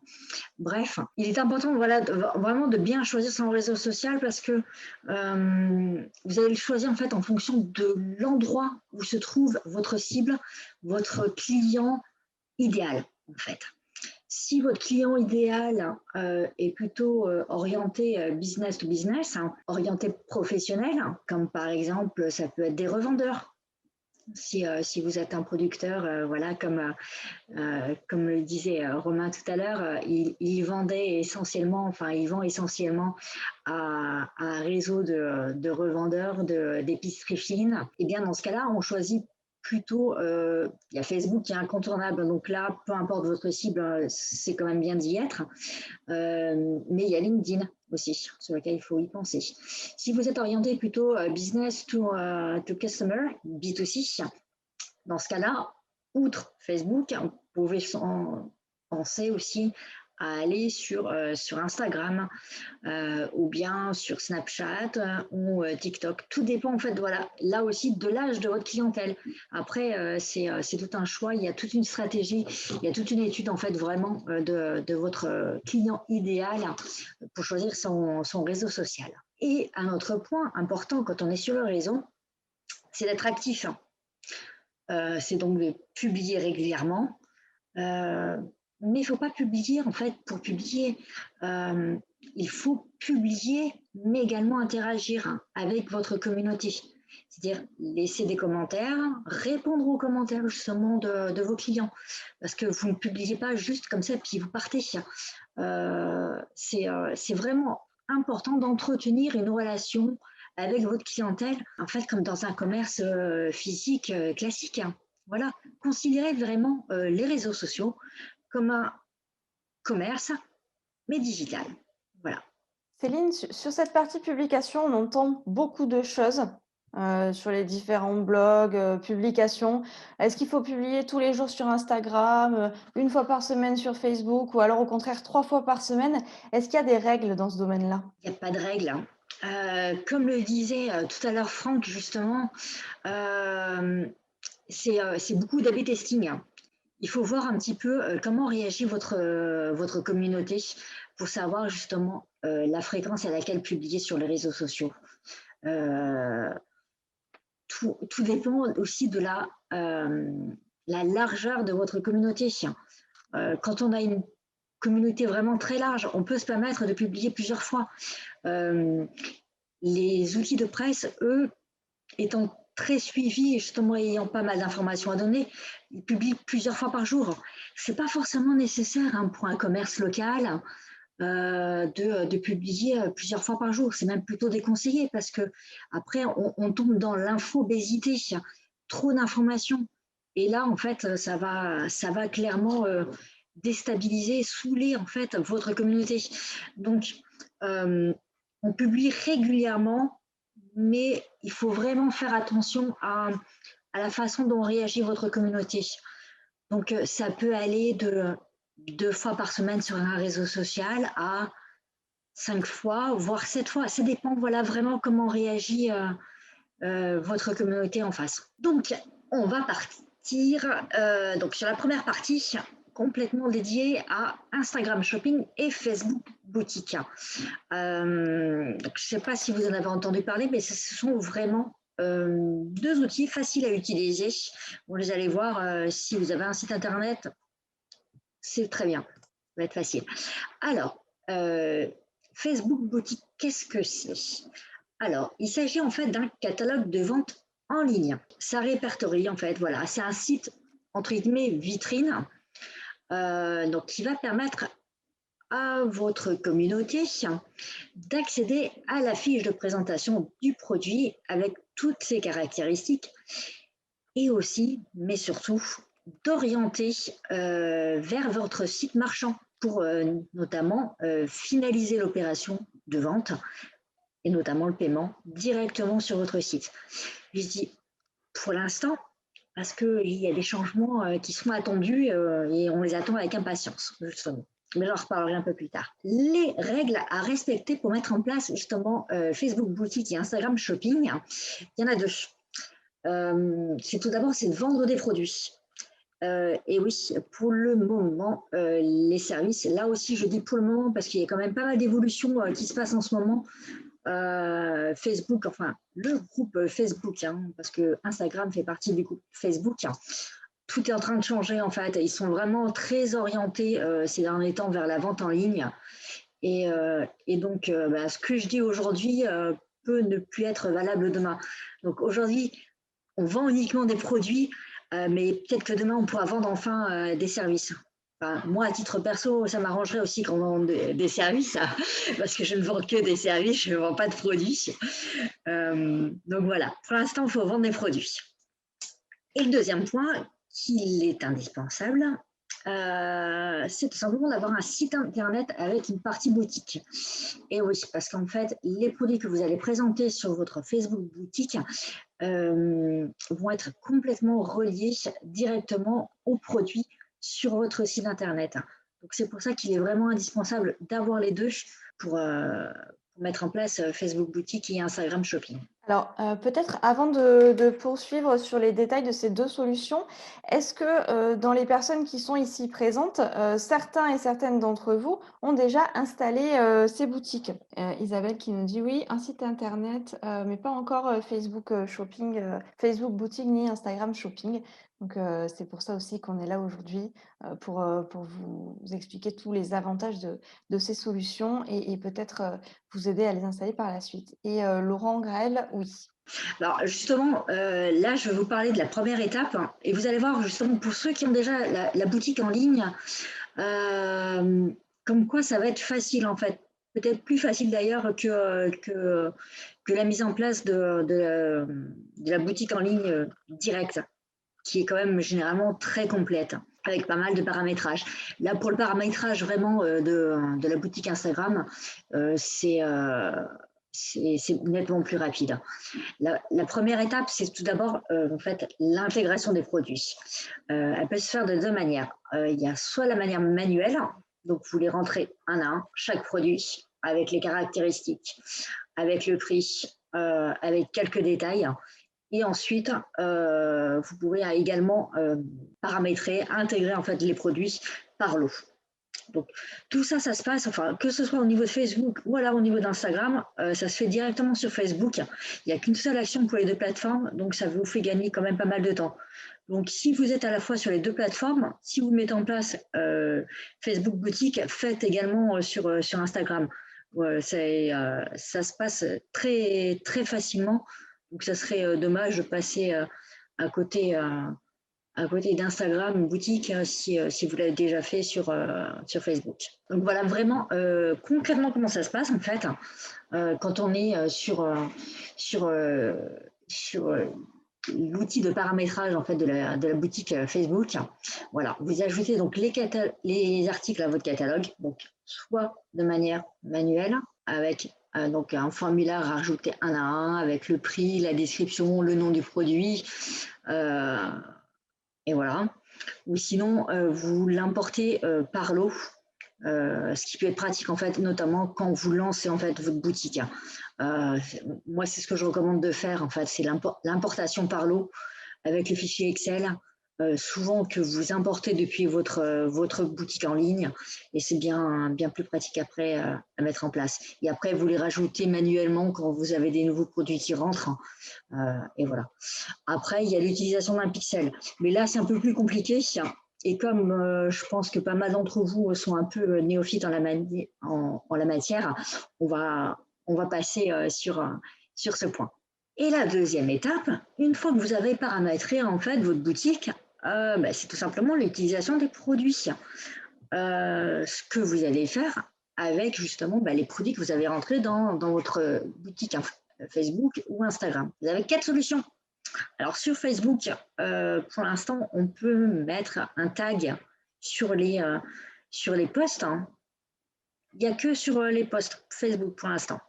Par contre, sur Instagram, on a un peu plus de choix. On a à la fois sur les posts, on a également dans les stories et également dans les nouveaux produits, les Reels. Alors, je ne sais pas si vous en avez entendu parler, c'est les petites vidéos un peu amusantes, celles qui sont dérivées en fait de TikTok, vraiment copier-coller de TikTok. Et là, il y a la possibilité, en fait, tout simplement de rajouter un petit sticker et vous faites le lien directement vers le produit que vous avez rentré sur votre Insta Shopping. Donc ça, c'est super pratique justement pour mettre en avant votre produit, pour que justement votre communauté puisse accéder directement aux produits que vous avez mis en vente et ensuite accéder justement à votre site internet en ligne pour pouvoir l'acheter directement. Voici quelques exemples bien concrets, comme ça vous allez voir exactement comment ça a été mis en place voilà, sur Facebook et sur Instagram pour la réalisation en fait de cet Insta Shopping et Facebook Boutique. Alors en préambule, je dois vous dire que j'ai quand même pas mal cherché. J'ai cherché quand même beaucoup d'exemples et c'est vrai que dans le domaine de la food ou bien du vin, à l'heure actuelle, peu d'entreprises ont mis en place ces deux techniques de vente, tout simplement, ces deux possibilités de vente. Et c'est dommage. Donc là, je tiens à saluer les deux personnes que je vais présenter pour Instagram Shopping et Facebook Boutique. Donc le premier, c'est tout d'abord la Sommellerie de France. Voilà, donc là, je vous ai sélectionné en fait voilà, un de leurs posts Facebook parce qu'ils ont réalisé une box de vin bio il y a quelques temps, voilà, 16 février exactement. Et ils ont, quand on prépare le post, ils ont la possibilité en fait d'intégrer directement le produit. En fait, il y a Facebook qui demande oui, j'ai un produit à proposer. Est-ce que ça convient vraiment à l'image que vous avez justement mis en place? Et donc, dans ce cas-là, on répond oui. On vérifie quand même que le produit sélectionné, présenté par Facebook, correspond bien justement à votre produit mis en place sur la photo. Et ensuite, vous avez un petit sticker. Comme vous voyez, on voit acheter tout en bas de l'image. Et donc, ainsi, votre communauté, quand elle voit le message, n'a plus qu'à cliquer sur acheter et ça les redirige ensuite directement vers votre site internet. Et si votre site est bien réalisé, ils n'auront plus qu'à mettre dans leur panier et ensuite finaliser la vente. Donc, ce petit bouton acheter là, est-ce que certains d'entre vous l'ont déjà vu à défaut de l'avoir encore adopté sur vos sites? Oui, pour Clémentine. Uniquement sur Insta pour Nadège, d'accord. Que deux. On ne parle pas forcément aux personnes qui vendent du vin, hein. L'alimentation aussi. Ah, oui, on a plus de oui. Voilà. De suite. Oui, bien sûr, nous dit Romain Chaulier. Alors, c'est vrai que pour le vin, il y a quand même une réglementation bien spécifique. Je veux dire, on ne peut pas communiquer n'importe comment justement sur le vin. Il ne faut pas qu'on puisse voir deux personnes en train de boire. Mais on peut se permettre justement de montrer un professionnel qui est justement en train de sentir le vin, en train de justement de faire tout son travail avec le vin. Et dans ce cas-là, il est possible justement de communiquer, que ce soit sur Facebook ou sur Insta, hein, peu importe. Mais pourtant, on peut communiquer sur les ventes d'alcool. On les voit et le tout, c'est voilà, vraiment de pouvoir, suivre la loi. Alors, passons désormais à Instagram. Alors, j'ai sélectionné un post cette fois. Il s'agit du post Instagram en fait de Rue Traversette. Rue Traversette, donc, qui est une petite conserverie de légumes qui se situe dans l'Hérault, pas très loin de Montpellier. Et donc là, Rue Traversette, justement, comme vous voyez, donc a publié sa photo et a sélectionné justement, quand on fait la publication, identifier un produit. Et c'est à ce moment-là, justement, qu'ils ont choisi le produit qui s'appelle la tartine Mon Petit Chou. Et on voit, je ne sais pas si vous voyez sur la photo, donc afficher les produits, ce qui permet justement après aux consommateurs de pouvoir accéder directement sur Instagram à la fiche produit justement avec la tarification et quelques détails concernant le produit, et ensuite de pouvoir rediriger à nouveau là aussi vers la boutique en ligne en fait là en l'occurrence de rue Traversette. Donc c'est vraiment très simple comme processus, hein, et ça permet justement aux consommateurs tout simplement de pouvoir détecter sur les images les différents produits qui sont proposés, qui sont disponibles à la vente, sans que ce soit vraiment trop intrusif.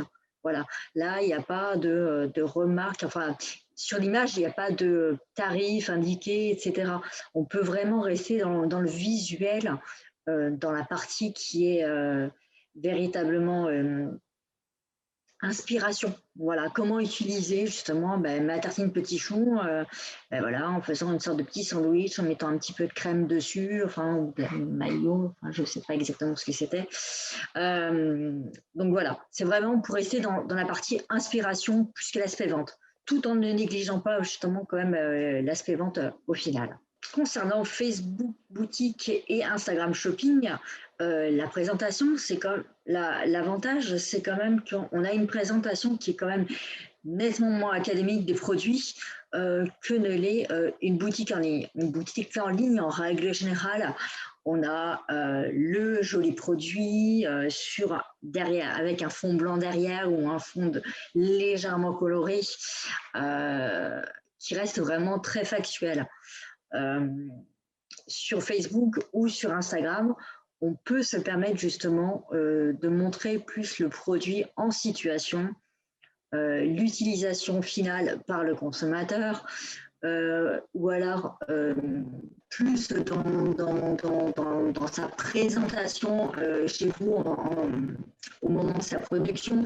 Voilà, ça permet vraiment je ne vais pas dire humaniser, parce que humaniser un produit, c'est un petit peu difficile, mais je veux dire, de donner une relation un petit peu différente avec votre produit qu'on peut l'avoir justement sur une boutique en ligne. Et c'est justement ce qui permet d'inciter un peu plus à l'achat que sur une boutique en ligne classique. Et le dernier point, pour moi, en termes d'avantages pour Facebook Boutique ou Instagram Shopping, c'est tout simplement que c'est facile pour l'utilisateur d'accéder à vos produits. Voilà.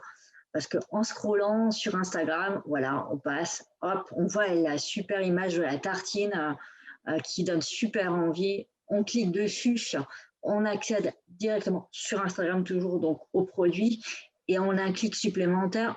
Ensuite, on arrive sur une boutique en ligne. Et voilà. Donc là, on arrive justement à un des inconvénients de Facebook Boutique ou Instagram Shopping, c'est que le tunnel de conversion, il peut être un peu long, notamment pour le moment. Donc un tunnel de conversion, en fait, c'est tout le processus qui fait qu'à partir du moment où on voit le produit jusqu'au moment en fait, où on finalise la vente. Et actuellement, sur Insta ou sur Facebook, c'est un peu long parce que la finalisation de l'acte d'achat se fait sur votre boutique en ligne. Il est question, c'est en cours de test, actuellement notamment aux États-Unis, de mettre en place des moyens de paiement directement sur Facebook et sur Instagram. Donc, ça permettra justement au consommateur final, à votre communauté, d'acheter vos produits directement sur ces réseaux sociaux. Donc, du coup, il y a moins de risques de déperdition justement de clients parce que le tunnel de conversion sera raccourci. Donc croisons les doigts que ça arrive très bientôt justement pour Facebook et Insta. Mais c'est prévu, c'est déjà en test et tout. Ça ne va pas tarder, mais on n'a pas de date encore pour l'instant. Mais souvent, on est quand même bien situé par rapport à d'autres pays. La France pour toutes ces nouveautés sur ces deux réseaux sociaux. Donc, croisons les doigts. En effet, ce serait super intéressant que l'expérience utilisateur soit encore poussée plus loin et optimisée et de pouvoir conclure les achats directement sur le réseau social. Cela dit, c'est déjà une grande avancée sur le plan commercial pour ces réseaux sociaux, en fait, qui là proposent vraiment une communication encore plus push que d'habitude avec directement l'accès à l'achat. Juste une question qui se pose, Céline, là, ça a l'air vraiment super, tous ces avantages, mais combien ça coûte ces solutions? Eh bien, c'est gratuit. Instagram Shopping et Facebook Boutique sont complètement gratuits à utiliser et à mettre en place. Voilà. Gratuit pour l'instant, voilà. Parce que justement, après, la partie paiement, vu ce qui se passe actuellement aux États-Unis, je crois que c'est Stripe qui est en place à vérifier aux États-Unis. Et donc là, il y a une commission qui sera prise. Mais l'ouverture d'une boutique Facebook et Instagram Shopping, c'est complètement gratuit. Voilà, c'est comme l'utilisation en fait de Facebook, c'est complètement gratuit. Après, bien sûr, pour mettre en avant certains produits, il y a moyen de faire la sponsorisation. Mais non, la mise en place, tout est gratuit, la mise en place et la publication de nouveaux produits. Donc bon à savoir, à essayer d'urgence pour les gens que ça tente. Et maintenant, on va passer au live shopping. Alors, le live shopping, ça peut être une solution justement de vente en ligne directement via vos réseaux sociaux, notamment pour ceux qui n'ont pas de boutique en ligne. Mais si on en a une, c'est tout à fait possible aussi de les mettre en place. Et je dois même dire qu'au niveau organisation, ça sera peut-être plus facile à mettre en place que pour les autres. Alors, qu'est-ce que le live shopping? Le live shopping, c'est en fait une technique de vente en ligne qui permet en fait aux utilisateurs des réseaux sociaux d'acheter en direct des produits que vous allez présenter via une vidéo diffusée en streaming. Je ne sais pas si vous avez vu le télé-shopping ou M6 Shopping. Voilà. Vous savez, vous voyez, il y a le présentateur qui présente les produits et on a l'impression en fait qu'il est chez nous parce qu'il nous parle via la télé. Et bien là, vous avez la possibilité de réaliser justement ces live shopping directement depuis vos réseaux sociaux, qui n'est quand même pas négligeable. Est-ce qu'il y en a parmi vous qui ont déjà réalisé des live shopping ou alors qui ont assisté à des live shopping justement sur les réseaux sociaux? Alors, pour l'instant, on a des noms. Est-ce qu'on aura quelques oui? Ah, quelqu'un qui a assisté, Romain qui a assisté. Parce que là, c'est live shopping. Si on se place comme par exemple un domaine viticole, ça pourrait tout à fait être utilisé pour faire une incitation, une invitation à la dégustation, non? Alors, il faut toujours dans le cadre de la loi E20, bien entendu, mais cela peut être en effet une technique justement pour montrer, pour parler d'un vin, pas nécessairement justement en les montrant, mais en parlant notamment des différences entre les différentes parcelles sur un domaine viticole, en racontant justement toute l'histoire en fait de votre domaine, de vos vins. Et donc oui, en effet, un live shopping, ça peut être appliqué vraiment à tous les domaines en fait d'activité, quoi. Là aussi, à partir du moment où on vend des produits, parce que pour les services, c'est un peu plus compliqué après à mettre en place, mais ça serait applicable également. Un chiffre qui va peut-être vous faire réfléchir, c'est 28%. En effet, il y a quand même 28% des Français qui ont l'intention d'avoir recours au live shopping ces 6 prochains mois. D'y avoir recours, en fait, là, c'était d'y assister, directement en termes de pourcentage. C'est quand même pas négligeable. Ça fait quand même une belle partie de la population française. Donc, c'est vraiment un élément à considérer, justement, dans votre politique actuelle de gestion des réseaux sociaux. Je vous invite vraiment à tester pour voir, faire un petit live shopping comme ça, rapide, avec quelques produits, pas trop. Et j'aimerais bien avoir votre retour sur la question. Alors, pourquoi le live shopping peut vous intéresser? Enfin, et notamment intéresser en fait vos clients, parce que tout simplement le live shopping, ça inspire confiance. On voit alors qui est en face en fait, qui est le vendeur derrière justement les réseaux, derrière une entreprise, derrière une marque. Et donc du coup, ça donne confiance à votre communauté. Ça leur donne plus envie de vous connaître, de savoir comment vous fonctionnez. Bref, vous tissez voilà, le lien, comme je vous disais tout à l'heure, le lien qu'on peut avoir quand on va dans un commerce physique. Là, ce lien-là, vous le rétablissez justement par ce contact direct, parce que vous vous voyez, parce que les consommateurs vous voient la plupart du temps derrière la webcam. Et donc ça, c'est justement c'est ce qui est important, c'est de pouvoir tisser ce lien avec votre communauté et pouvoir le renforcer justement dans certains cas. L'importance justement aussi d'un live shopping, c'est que ça permet de vous adapter à leurs besoins. Parce qu'en fait, il y a beaucoup d'interactivité lors des lives. Les consommateurs vous posent plein de questions en fait concernant vos produits, comment ça fonctionne, comment c'est venu, comment vous est venue l'idée de faire ce produit. Bref, ils s'intéressent vraiment à vous, et vous, ça vous permettra justement de savoir quoi leur dire justement dans vos prochaines communications et pouvoir répondre au mieux à leurs attentes. Donc ça, c'est un point important pour votre communauté, mais également pour vous. Il y a un véritable échange qui se met en place. Et le dernier point, c'est que ça améliore votre image, en fait. Parce qu'on vous voit, ça démystifie justement la marque. Mais justement, c'est ce qu'Agathe disait tout à l'heure. Enfin, je la rejoins. Enfin, elle n'avait pas mis en place des live shopping, mais c'était tout comme. Voilà, justement, ces rendez-vous sur Zoom avec les clients, ça permet vraiment d'humaniser votre marque. Et c'est ce qui est important justement parce que c'est souvent ce qui est reproché justement aux réseaux sociaux, d'être un peu trop factice. Faut trop photoshopper. Et là, justement, le fait de pouvoir raconter vos produits, de les montrer à votre communauté, ça améliore grandement justement votre image.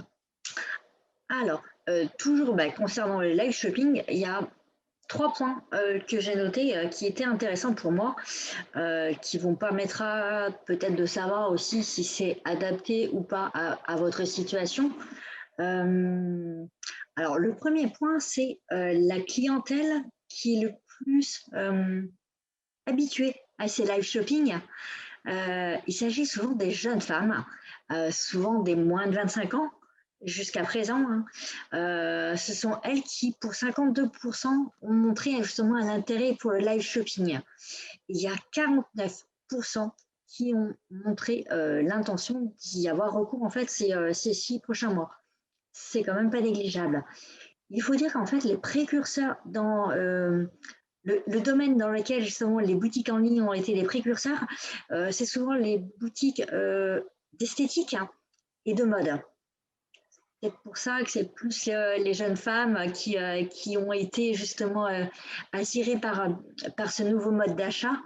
Mais ça n'empêche pas justement d'autres secteurs d'activité d'y avoir recours.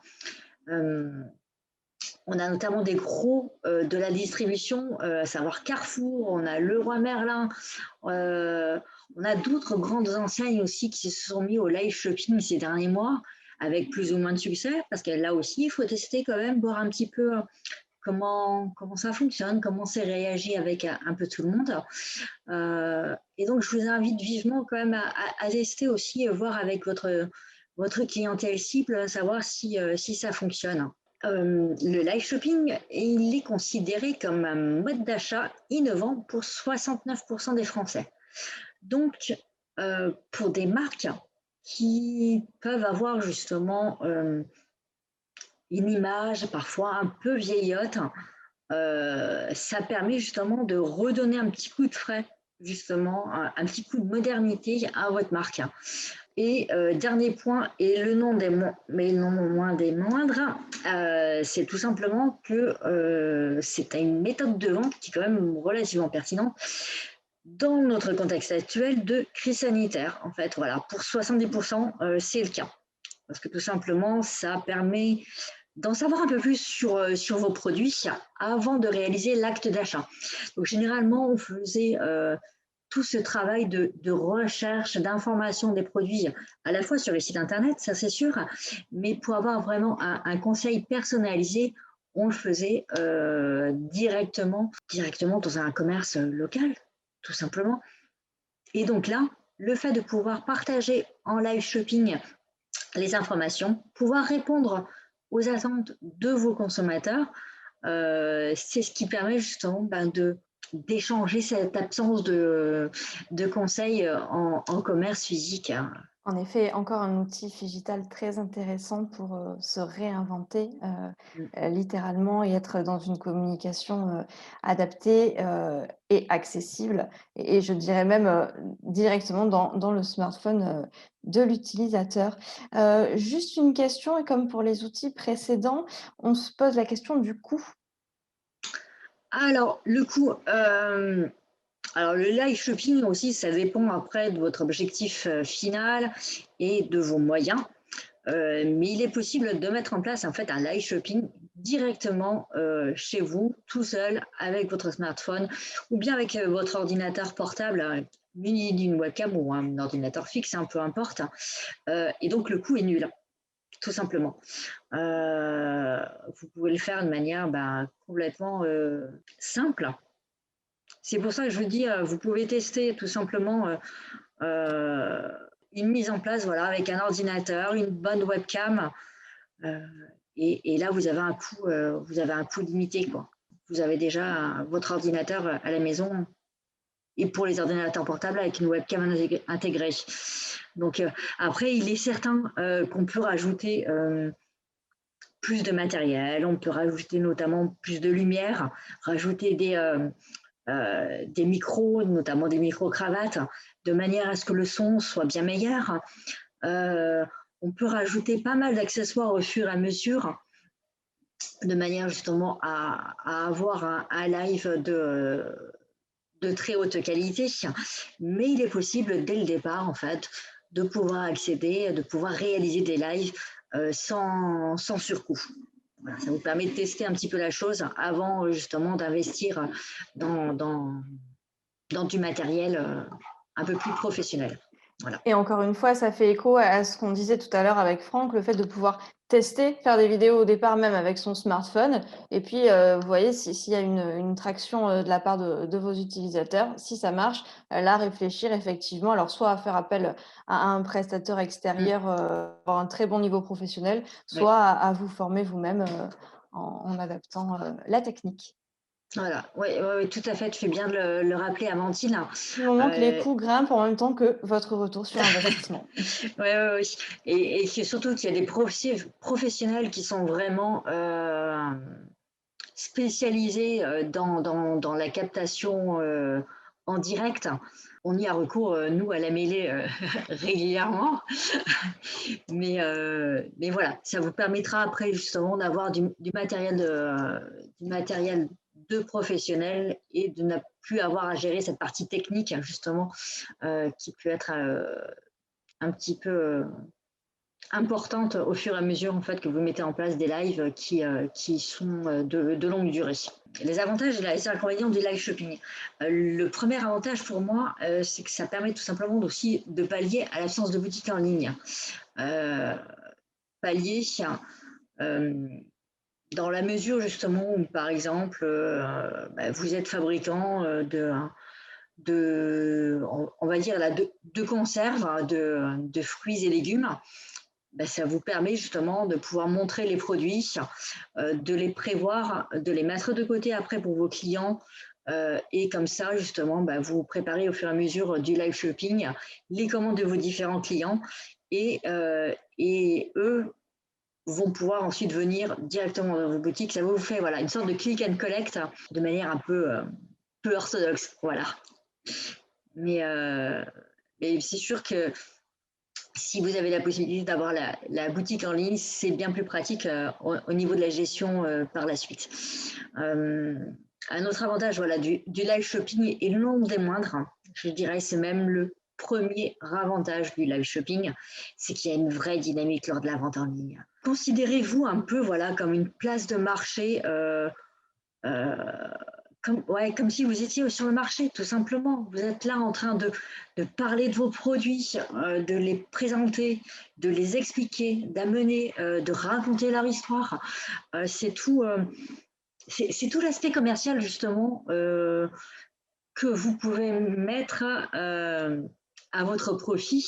Et voilà, la technique des réseaux sociaux, justement, vient en appui de votre aspect, de tout l'aspect commercial, de tout l'aspect vente. Par contre, au niveau des inconvénients, alors, là, j'en ai montré qu'un seul, c'est que c'est vrai qu'il est nécessaire et même indispensable de bien s'organiser en amont de votre live shopping parce que ça peut vite devenir ingérable.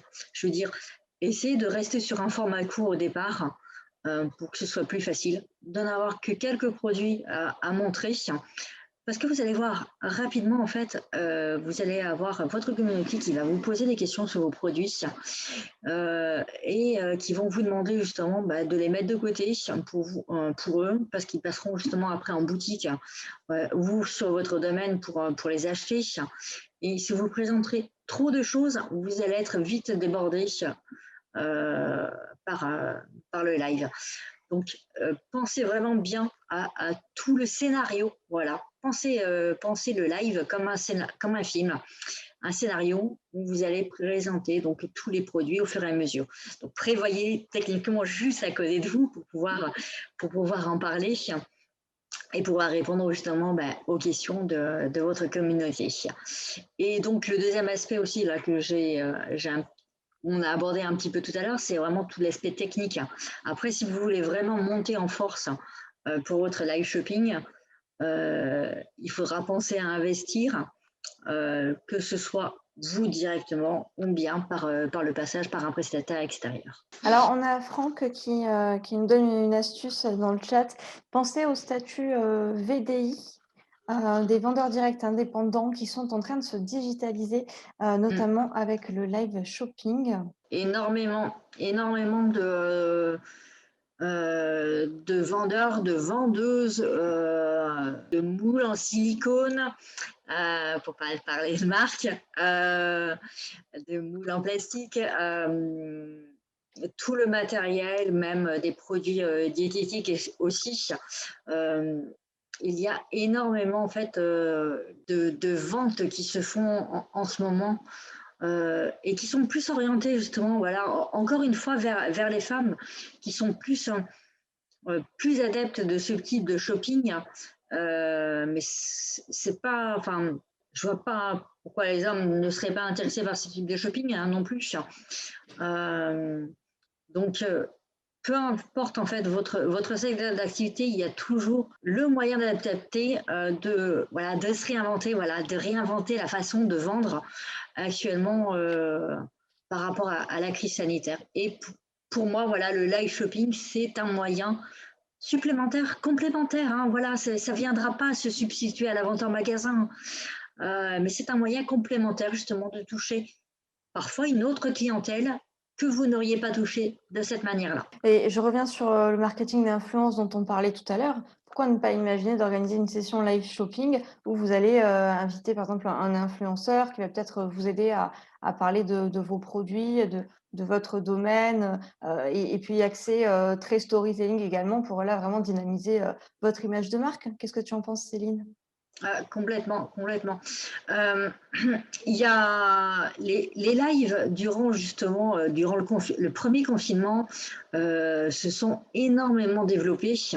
Les marques ont commencé à prendre la parole seules, mais ont également justement invité des influenceurs ou des personnes vraiment connues, des influenceurs en fait, tout simplement à différents domaines. Pour parler de leur marque, parler de leurs produits, parler de leur historique. Et Instagram s'est pas mal développé à ce sujet, à savoir qu'il y a quelques jours, il y a les lives Rooms qui seront sortis. Et c'est un live qu'on peut réaliser à 4 personnes. Si vous avez même des membres de votre équipe qui sont situés à un autre endroit physique que vous pourrez alors réaliser ce live avec ces 3 autres personnes. Parce que le live room, c'est jusqu'à 4 personnes. Donc voilà, les outils numériques se sont vraiment adaptés à cette façon de vendre et cette façon de communiquer. Alors, on a des demandes de précision sur les plateformes, sur la partie logistique, technique et moyens de communication. Donc, en fait, comme l'expliquait Céline en début d'atelier, on est vraiment sur les plateformes qu'on connaît, hein, les Facebook et Instagram notamment. Et en fait, on a un parcours très guidé de création de ces lives. Peut-être que tu veux dire un mot de plus là-dessus, Céline? Actuellement, il n'y a pas de parcours d'initiation pour mettre en place des lives. C'est pour ça, justement, je vous conseille de les mettre en place directement, de tester. Voilà, je reviens encore à ce que disait Franck tout à l'heure, mais il n'y a rien de mieux que le A/B testing. Là, vous allez tester en live, en fait, une façon de vendre. Voilà, en présentant quelques produits, en restant vraiment sur un tout petit format. Et puis, au fur et à mesure que vous allez pouvoir prendre de l'assurance, je vous invite à rajouter plusieurs autres produits justement à montrer, faire intervenir d'autres personnes, peut-être intervenir à 2 au départ si vous n'êtes pas forcément super à l'aise pour discuter. Et puis notamment pour suivre le chat aussi, parce que pas mal de vos clients, de vos prospects vont vous poser des questions directement sur le chat.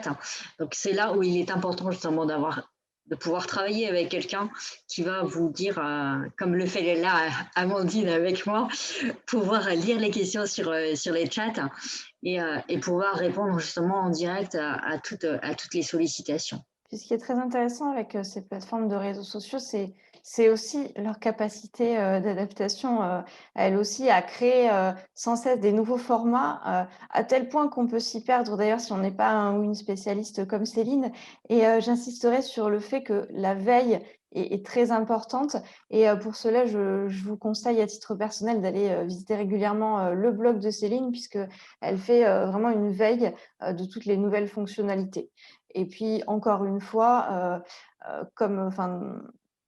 en suivant la logique du chacun son métier, eh bien, pour communiquer le plus efficacement possible, peut-être que la meilleure solution, c'est de faire appel, alors ponctuellement ou plus régulièrement, à des spécialistes de la communication digitale, vraiment se faire accompagner pour être toujours dans une communication juste, efficace et efficiente. Je vois Clémentine qui pose la question sur quelles plateformes sont proposés ces lives. Alors, il y a plusieurs plateformes qui permettent justement de réaliser des lives. Il y a bien entendu Facebook qui a été un des premiers à les mettre en place. On a Instagram, enfin, on a quasiment toutes les plateformes qui permettent à l'heure actuelle. Donc, je vous invite à le vérifier, mais c'est vrai que les traditionnels, c'est quand même Facebook et Instagram. Là, je reviens encore à mon coup de cœur Instagram. Enfin, je suis désolée pour les autres réseaux sociaux. C'est que Live Rooms, pour moi, ça peut être un outil qui peut être vraiment très puissant. Justement, comme le disait Amandine tout à l'heure, de pouvoir faire interagir des influenceurs ou alors des membres de votre équipe pour vendre justement, pour réaliser votre session de live shopping et poser des questions justement sur les produits que vous allez présenter. Donc, ça rend le live shopping encore plus dynamique, justement. Pouvoir faire interagir plusieurs personnes ensemble, c'est un outil, un support qui est vraiment très intéressant. Si vous avez d'autres questions, je vous invite bien sûr à suivre Céline sur les réseaux sociaux qu'elle a affichés. Un grand merci à toi, Céline. Peut-être que tu veux dire encore un dernier mot? Je vois une question de Laura tout à la fin là. Par quels moyens sont faits les achats lors d'un live shopping? Il y a plusieurs possibilités. Tout d'abord, c'est est-ce que vous avez une boutique en ligne ou pas? Si vous n'en avez pas, en fait, vous allez pouvoir en fait agir dans votre live shopping en fait comme une sorte de click and collect, c'est-à-dire que la personne en face de vous va vous dire je vous prends 3 conserves de ceci et 5 conserves de cela et puis je viendrai vous les chercher. Vous pouvez demander justement à toutes ces personnes de vous contacter directement en message privé pour vous donner exactement leur liste de courses et la finalisation de l'opération pourra se faire dans ce cas-là dans votre commerce physique. Ils viendront chercher ou sinon vous pouvez décider donc soit vous mettez ça en place et réaliser en fait la vente en ligne directement via votre plateforme. Je ne sais pas si vous avez un PayPal, un professionnel par exemple, et ensuite pouvoir envoyer directement les produits des réceptions du paiement à vos clients. Pour ceux qui ont une boutique en ligne, dans ce cas-là, le début sera exactement le même principe, à savoir que vous pouvez leur demander de vous envoyer en message privé justement la liste des produits qui les intéressent et ensuite vous réalisez un panier virtuel avec leur commande bien précise et dans ce cas-là, ils finaliseront directement la commande, notamment la partie paiement sur votre boutique en ligne ou sinon vous leur demandez justement, vous leur donnez les liens au fur et à mesure. Enfin, là, c'est plutôt votre collaborateurs, justement, d'où l'importance de travailler à plusieurs, qui dans le chat peuvent donner le lien direct vers les produits que vous allez présenter. Et comme ça, la finalisation de l'opération se fait également, donc commande plus paiement, se fait directement sur votre boutique en ligne. Donc voilà, il y a différentes manières de fonctionner en live shopping pour ceux qui ont une boutique en ligne et ceux qui n'en ont pas. Merci beaucoup pour toutes ces informations et ces astuces pratiques, Céline. Et je vois beaucoup de messages de remerciements dans le chat. Merci à toutes les personnes qui se sont connectées ce matin pour échanger avec nous. Et nous restons évidemment disponibles pour vous, que ce soit du côté de la mêlée et de Haddock. Alors, pour conclure, je vais laisser nos intervenants dire un mot. Jean-Christophe? Donc, merci à tous. Merci Céline pour cette présentation intéressante des outils. Merci aux professionnels aussi qui ont partagé leur expérience. Merci à Franck aussi, bien sûr, et à toi, Amandine. Juste pour dire que finalement, cette conférence a mis en évidence l'importance de l'expérience client et de la relation client, bien sûr, notamment au travers des outils qui le mettent aussi en évidence, parce que les outils permettent, au-delà de se présenter aux clients, permettent aussi aux clients de s'exprimer. Voilà. Et en fait, on se rend compte que le marketing d'influence, ce n'est pas uniquement des influenceurs et des blogueurs qui ont une démarche souvent très mercantile, puisque l'objectif, c'est de vendre. Aujourd'hui, on arrive à comprendre qu'effectivement, leur objectif, c'est de vendre plutôt que de mettre en évidence des produits. Mais par contre, ils le font très bien et c'est très positif. Marketing d'influence implique les clients aussi. Et le fait de faire collaborer ces clients aujourd'hui, c'est une réelle évidence. Beaucoup sont prêts à le faire. Nous, on le pratique chez Kitties. Les gens, quand ils s'approprient un produit, ils ont envie de collaborer, en fait. Ils ont envie de dire, ils ont envie de partager leur expérience. Et vous pouvez très largement imaginer d'en faire des ambassadeurs. Et ne pas le faire, c'est passer à côté de quelque chose. Certains, il faut les identifier, sont prêts à venir vous rencontrer, faire des témoignages, des petits reportages, faire des posts sur leur réseau. Et pourquoi ne pas les faire participer à des expériences, à des tests, à des dégustations et pour qu'ils donnent leur avis. Donc ça, évidemment, vous le faites déjà, mais les faire collaborer, c'est vraiment les impliquer, leur donner de la valeur. Et puis après, il y a aussi des moyens de les identifier comme étant des clients plus. On leur donne des badges. Nous, chez Kitties, par exemple, des utilisateurs qui sont hyper convertis de notre solution, on leur demande d'aller au contact des commerçants pour parler de notre solution et puis transformer et convertir des commerçants qui feront des offres de récompense dans notre application. Voilà. On a parlé de VDI. Les VDI sont donc des vendeurs indépendants qui, eux, peuvent interagir. Quelque part, on est un peu dans la méthode Tupperware 2.0 ou 3.0. Et c'est là qu'on se rend compte vraiment que les clients ont une grande valeur. Au-delà de leur vendre, ils vont vous permettre de vendre encore plus. Tout à fait. Je rejoins Jean-Christophe justement sur le fait de faire de ses clients des ambassadeurs. Ils deviennent en fait véritablement des influenceurs.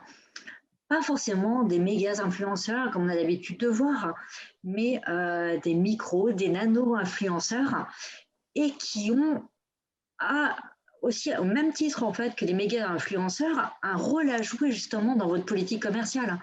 Et ils ne sont absolument pas à négliger et bien au contraire, justement parce qu'ils ont un taux d'engagement qui est souvent bien plus supérieur en fait que celui des méga influenceurs. La co-construction comme outil de fidélisation est au centre du développement commercial de l'entreprise. Un mot sur la personne morale, Franck? Merci. Oui, juste un mot. Surtout, donc, n'oubliez pas de vous fixer des objectifs a priori, même s'ils sont subjectifs. Votre intuition a une vraie valeur, mais ça vous permettra d'identifier l'impact de votre opération, car elle est de toute façon chronophage, et donc d'essayer de rentrer dans un processus d'amélioration continue.